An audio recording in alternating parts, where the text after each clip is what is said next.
And we're doing the LRAD Corporation. So what we're going to talk about tonight, pretty much we can go through what is an LRAD, the company, our market, the SWOT analysis, our positioning statements, who our clients are, the competition, our strategies and tactics. So first, what is an LRAD? Eric, you want to talk about what an LRAD is? LRAD is a long-range auditory device. Pretty much it's a focused speaker. We can use it for several purposes, whether it's deterring people, deterring animals, or also sending a message. It could be the middle of a storm, and if, let's say, your radio communications come out, you can use your LRAD to communicate with your divers or whomever you need to get in touch with. Also, if you have troublesome seals on your deck, if you're living in California, LRAD, right off, problem solved. Or troublesome Somalis on your ship, use your LRAD, right off. All right. So the company is broken down. They have 4 branches. They have a branch that focuses on the military, public safety, which is law enforcement and other such entities. There's the commercial branch, which stands for commercial shipping. So that's what we're going to focus mainly on, being that this is maritime. So we're going to focus on the commercial aspect, but there is also the wildlife protection branch. They offer fixed and portable models. There's many different ones. We're not going to get into the specifics of what each model is and its different specific characteristics. Right, Trey, you want to talk about what our market is?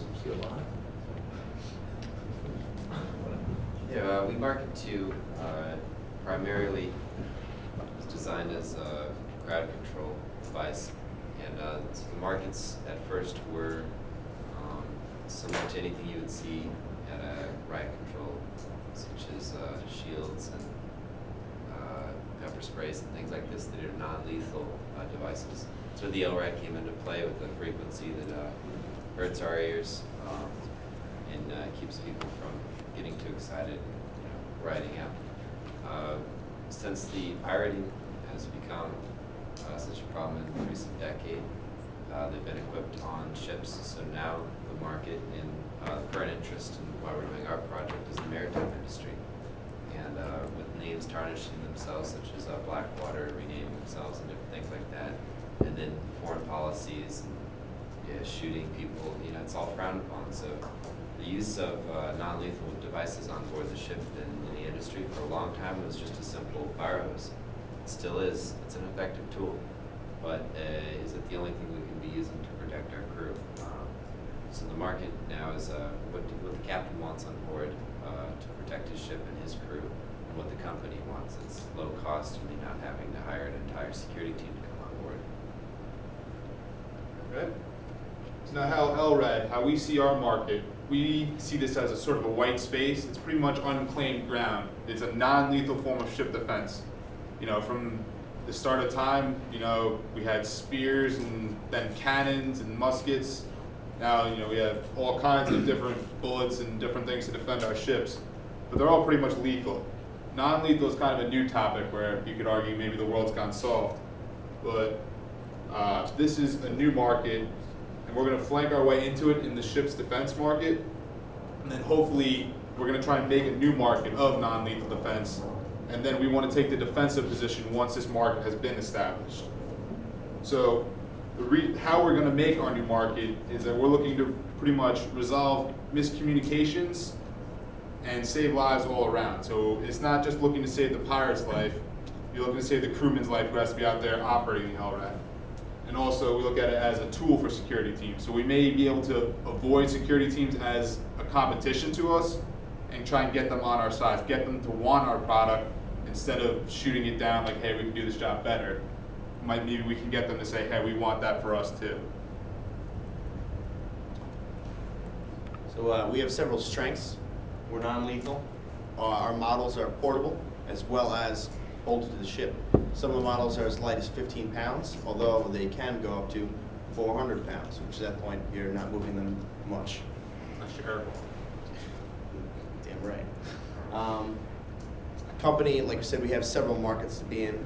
We can be in a shipping field, as well as a military and also civilian sector for police, trying to take care of people as well as The wildlife. pest control, yeah, and wildlife. It is definitely an excellent warning. It's not you don't always need to kill your target, especially if you're not sure who they are or what they're doing. So give them a little warning, maybe rattle their ears around, and then if they're still trying to come at you, Yeah, you it's need a like- security team. I'm not sure which bear it was. I'm sure it wasn't Yogi Bear exactly, but the best way to prevent fires is not have one at all. So it's the same concept here. You're not going to have a situation if you can take early warning and early action. That was Smokey the Bear. So get a bear. Yogi the Bear is going to eat your jelly sandwiches. Yeah, either one, serious situation. You want it? This will help you determine whether it's a Smoky Bear or a Yogi Bear. You want to keep your jelly sandwich ship intact. Make sure that cargo's not getting taken. It's a problem sometimes you don't know. Okay. What? Some of our weaknesses. It hasn't been proven itself entirely, and bullet never fails. If you shoot someone in the chest with a .308, they're not ever going to complain ever again. But this, you might have a lawsuit or something on your hands. Trevor, you can play that. We're tied up there. Oh, really? Alright, so we'll get back to that. Let's see, I think lawsuits for excessive violence, avoiding lawsuits for excessive violence is a strength. Yeah. No, I'm saying that it can. It could be a weak. I'm saying it could be a weakness in that. Yeah, Eric, I think you got the, little Yeah. confused. You got the claw there, man. Yeah, Yeah. it's much better to not shoot someone and deal with That's that what I'm action. saying. We could definitely spin that the other way versus that. Right? Yeah, So our opportunities, obviously, we can market this as a more peaceful means. It is cheap, definitely a lot cheaper than paying a ransom for your ship. Definitely, if you're using this without a security team, it definitely can be used to reduce your costs. Now, our opportunities are we are taking advantage of a trend that has been growing for a while. Piracy has been at the forefront of the maritime industry since we've all gotten to this school, so it's starting to go away, but it's not going to be solved anytime soon.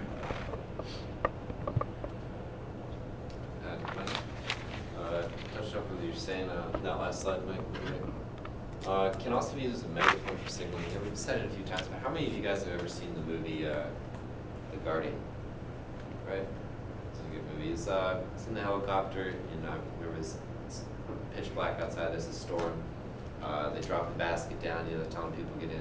It's the husband's drowning the wife trying to get in the basket and stuff like that. It seems like it would be real helpful in even a situation like that with the storm to be able to have such a megaphone that could give instruction on what to do in a safe situation like that.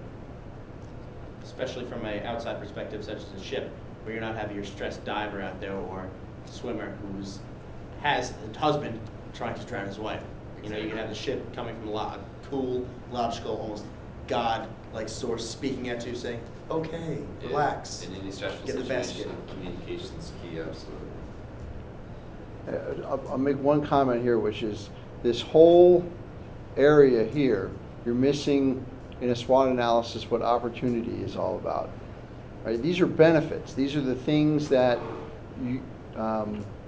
your product does, which is really more like strengths. The opportunity should be how does this allow us to build our business? Oh, like saying the Where, market is. where can we sell it's these external. things? Where are business opportunities because of the features and benefits? Okay, and part of the strengths also is, is LRAD, how long has LRAD been in business? How is what are the patents or the technologies that they develop? That's part of your strengths. Weaknesses is, it's not a lethal. It's not the last line of defense. It's the first line of defense. That kind of stuff. And then your opportunities are we can put it on freighters in areas where there are often false alarms, meaning there's a lot of fishing vessels and you don't know who's friendly, who's not, or whatever those types of routes or situations where you're likely to want this to be. And then threats are what are the things that could damage our business? All right. So the opportunities are the opportunities as a business, not your strengths as a product. Alright, so threats, you said we talked about bullet never fails, so that references security teams that we will have to compete with an already established market. That lethal defense has a reputation, it works. Dead guys tell no tales. Threat, how effective is it? It's unproven. Our people who are going to compete with us can bring that out. And other companies, like our competition we're going to get into in a little bit, the technology that they have isn't too far behind. There are other companies that make this technology, and it's pretty close to what LRAD has. Right now they have pretty much the brand recognition going for them right now, but like I said, there's a lot of companies that aren't too far behind. A couple of defective employees from the original. It's years not past. really too patentable, the technology. What was the new company? Viper? Hyperspike. Spike. Right. You want to do the positioning statement here? Sure. For those looking to save their lives as well as others by resolving uncertainty and intent, the LRAD Corporation provides a wide array of tools to save lives and resolve potential conflicts without loss of life. Because only LRAD Corporation has developed this level of technology successfully. Pretty damn good positioning statement. Other companies have what we have, but we're the only one with history of it. They're not too far behind, but right now Still not they where have the we're lead, from. but we're not there yet. So for commercial shipping, our clients, ship owners, they're the ones who own the ships. They're the ones who are going to be paying the ransoms. All the money, the purse stops there. So they're going to need that extra protection for their crew. They're going to want it. We're going to look to market to ships that travel through pirated areas such as Somalia, which means anybody using the Suez Canal is going to be going through the Gulf of Aden. There's no way about it. That's a huge trade lane for the world. You also have pirates off Malacca, Straits of Malacca, and there are some off coast of South America. I believe it's not overly prevalent there, but pretty much most global shipping will at one point or another be in a pirated area. So there's a lot of ships that we can market to. Who we're going to look to get to is the ship's masters. They're the ones who really have the crew safety on their mind. So if we can get them on our side, they can send the emails, the requests to the ship owners saying we want this product, and then it's up to the ship owners from there. But if we have the masters on our side and the master says, I want this, if the ship owners don't give it to him and then the ship gets taken over, well, the master covered his ass, and then it kind of falls on the ship owner, and they don't want that. And there'd be nobody from the blame. They kind of have to front the money. Like I said, we're going to look to get security teams on our side because they don't want to be dragged on the front, on the 6 o'clock news on CNN for killing an innocent fisherman. So they don't want that liability any more than we do, so they're going to want that tool. It's a really good point. Yep, we have, you said earlier, we have several applications. For military, we could be selling to the United Nations for a peaceful operation, and a lot of times there's political unrest in places such like Greece, and you don't need to shoot all the civilians. You could use this LRAD, bless you again. And one more time, bless you. You could use this LRAD against civilians if you're in a military operation or you're occupying another country. Like if we were in Iraq or Afghanistan all over again, we could have definitely eliminated a lot of loss of life. If you have some wailing old lady coming out there with her burqa, you don't know who it is. Just point the LRAD at her, problem solved. Claw, go away. Public safety, again, back to that, you can go to NYPD. They have used it successfully in Central and South America.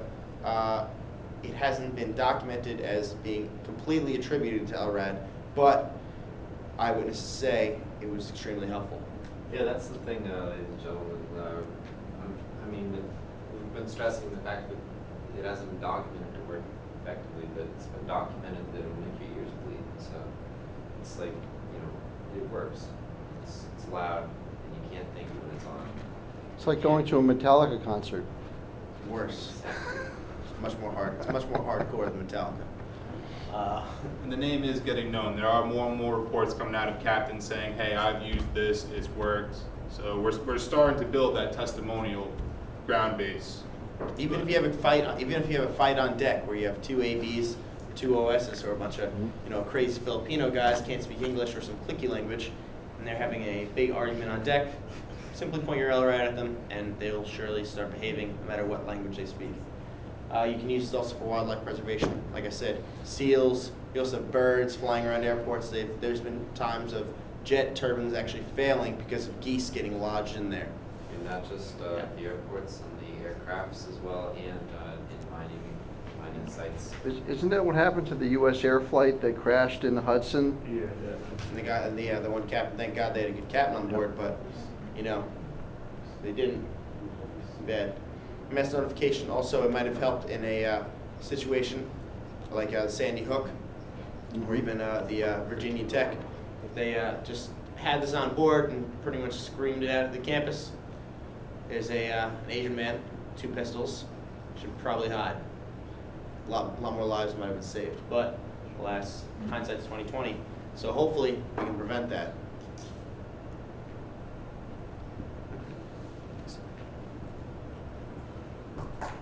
Right, so our competition, as we said, security teams, but like I said, we're gonna try and get them on our side rather than fight them. So it's better to make a friend than an enemy. Mm-hmm. Now, Hyperspike, that's a company you talked about, that they're not too far behind us in their technology. And Hyperspike was actually made by former employees of LRAD. When the company was first taken off, they thought, hey, we can make a lot of money if we do this ourselves. So they broke off, so they're a little bit behind, but they are in the same market. But right now, when you look at this, LRAD is really the only name in the industry right now. But it could end up a McDonald's, Burger King kind of thing. But the one major feature that I noticed that Hyperspike does have for their commercial shipping models, they have remote control, which that means it doesn't have to be a crewman out there physically pointing it. You can remote control it. I don't know whether the accuracy of it has been tested, but I know that's one of the big ploys they're looking into is the remote controlled aspect, and that's something LRAD hasn't really put the time into yet. There's a weakness because if even if our little small pirate friend is bleeding from his ears, he can still fire off a couple shots, and that could be the end of our crewman holding our LRAD. And I think you just made that point. That the remote control thing should be under your weaknesses. It is under the weaknesses. Yeah, okay. But it's also something that you guys could add. So one of your opportunities could be add that feature. All right, so our strategy, long term, we want to become the brand name. It's a new field. We want to gain that defensive position in the market. And short term, our strategy is to get that reputation of quality. It's to prove ourselves in battle, pretty much. This is a question for the class. Why is the long-term strategy not a strategy? Doesn't follow the formula. It's, what did you say? An objective. It's an objective. It's a what? What's the how? Right? The objective is become a dominant name in non-lethal defense and mass notification. That's your objective. It's what you want to do. How you want to do it, to some degree you already have, is prove our product in the field, gain a reputation for quality, get your testimonials in your cases and promote it, right? That's really more of the strategy. But the long-term strategy, as you've written it, is really the objective because there's no how in it. Then our tactics, how we want to do that, is get testimonials, possibly give a few discounted rates to ships if they'll agree to write reviews on our product, speak publicly about our product. Maybe we can give them a discount on our product. So that's how we want to get our name out there. And in conclusion, the LRAD is in a strong position to become the name in non-lethal defense. And as we become well known, then everybody's going to want our product. It'll be worth it. Okay. Great. Thank you. Thanks for listening. Any comments? Questions? Courtney, you look a little dumbfounded. Tell us. Yeah, you've been blessed, what, 6 times during that presentation? You must have a wealth of knowledge.